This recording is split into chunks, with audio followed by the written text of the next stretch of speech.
नमस्कार. आज आपण गोधडी ही वर्ग 8 विषय मराठी यातील कवितेचं स्पष्टीकरण पाहणार आहोत. पहा, गोधडी डॉक्टर कैलास दौंड यांनी लिहिलेली ही कविता आहे. 1973 मध्ये त्यांचा जन्म झाला. मराठी ग्रामीण कादंबरीकार आहेत ते. ग्रामजीवनातील वास्तवाचे चित्रण करणारे लेखक, कवी म्हणून ते प्रसिद्ध आहेत. त्यांच्या पाणधुई व कापूस काळे ह्या कादंबऱ्या आहेत. उसाच्या कविता, वसाण, भोग सरू दे उन्हाचा, अंधाराचा गाव माझा हे कविता संग्रह आहेत. एका सुगीचे अखेर या कथासंग्रह आहे, त्यांचे कथासंग्रह आहेत. तरहाळीचं पाणी हा ललित लेख संग्रह इत्यादी लेखन प्रसिद्ध आहेत. लेखनासाठी 25हून अधिक साहित्य पुरस्कारांनी ते सन्मानित झालेले आहेत.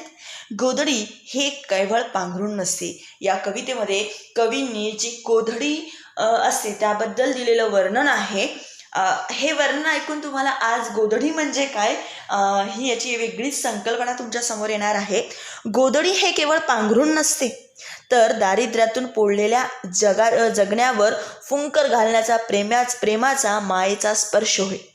गोधडी हे आईवडिलांचे कष्टमय जीवनाचे प्रतीक आहे. गोधडीच्या रूपाने कौटुंबिक नात्यांमधील आठवणीची गोफ विणला आहे. याविषयीचे भावस्पर्शी चित्रण प्रस्तुत कवितेत कवीने केलेले आहेत. प्रस्तुत कविता उसाच्या कविता या काव्यसंग्रहातून घेतली गेलेली आहे. आता आज आपण ही कविताचा अर्थ पाहणार आहोत. गोधडी म्हणजे नसतो फक्त चिंध्यांचा बोचका.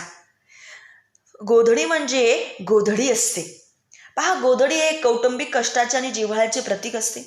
आता हे सगळं सांगताना कवी आपल्याला म्हणतात की गोधडी फक्त चिंध्या जोडून तयार केलेलं गाठोडे नाही आहे. आता गोधडी ही शक्यतोवर जे कष्ट करून स्वतःचा पोट भरतात, दारिद्र्याने पोळलेले आहेत, अशांच्या घरी आपण गोधडी पाहतो. किंवा मग आईच्या जुन्या आठवणी म्हणून तिने ठेवलेल्या त्या गोधडी असतात. तिच्या कष्टमय जीवनातल्या, आईवडिलांच्या कष्टमय जीवनातलं ते एक प्रतीक आहे. म्हणून कवी म्हणतात की गोधडी म्हणजे फक्त चिंध्यांचा बोचका नसतो, मायेलाही मिळणारी ऊब असते.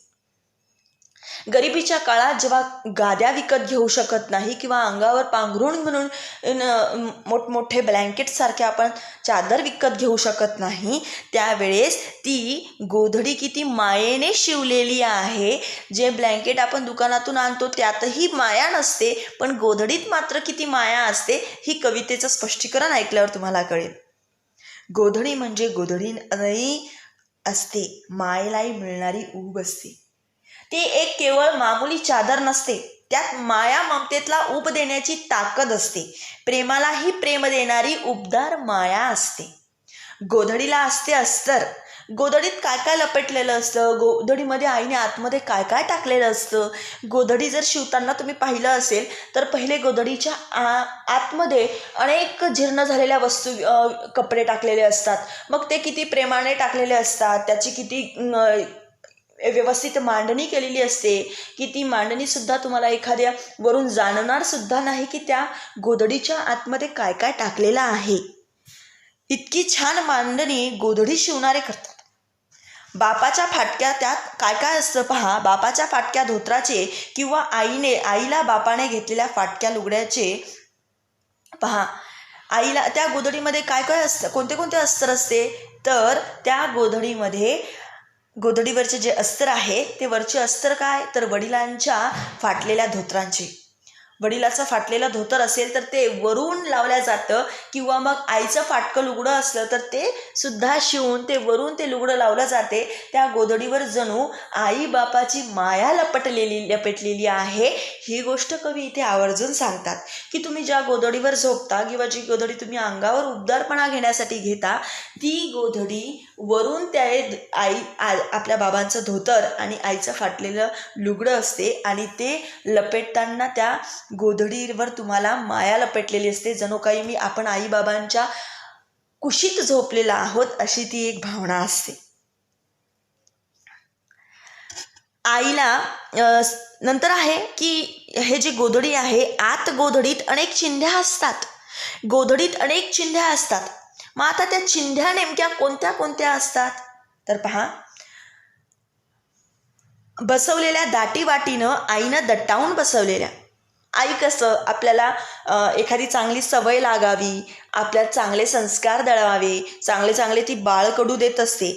मग तेव्हा की जे गोधडी शिवते तेव्हा त्या गोधडीमध्ये सुद्धा जी मांडणी करते त्या चिंध्यांना मात्र सुद्धा तिने दाटी वाटीनं बसवलेलं असतं किंवा दट्टावून बसवलेलं असतं. त्याला सुद्धा ती तशी जणू काही रागावून सांगते की व्यवस्थित बसायचं आहे, बाहेर दिसायला नको, अंगावर घेणाऱ्याला त्रास नको किंवा झोपणाऱ्यालाही त्रास नको, असं तिथे वर्णन इथे कवींनी केलेलं आहे. तेव्हा त्या फक्त चिंध्या नसतात, त्यात असतो मामानं घेतलेला भाच्याचा जीर्ण कुर्ता. मामाच्या घरी गेल्यानंतर मामानं घेतलेल्या कपड्याचा काहीतरी आनंदच वेगळा. तर मामानं घेतलेला भाच्याचा जीर्ण कुर्ता त्या गोधडीच्या आतमध्ये असतो. माहेरातून आणलेलं आईच्या लुगड्याचं पटकूर तिथे असतं. पटकूर म्हणजे काय? चोळामुळा जीर्ण झालेला कापड. दारिद्र्यानं पोळलेली ती आई ते लुगडं जोपर्यंत फाटत नाही, त्याच्या चिंध्या होत नाही, तोपर्यंत ती घालते आणि नंतरही माहेरनं आलेलं ते लुगडं स्वतःसाठी जपून ठेवायचं म्हणून त्या गोधडीच्या आतमध्ये टाकते. पहिल्या संक्रांतीला बाण घेतलेलं आईनं असंख्य तिघड लावलेलं तिचं लाडकं लुगडं.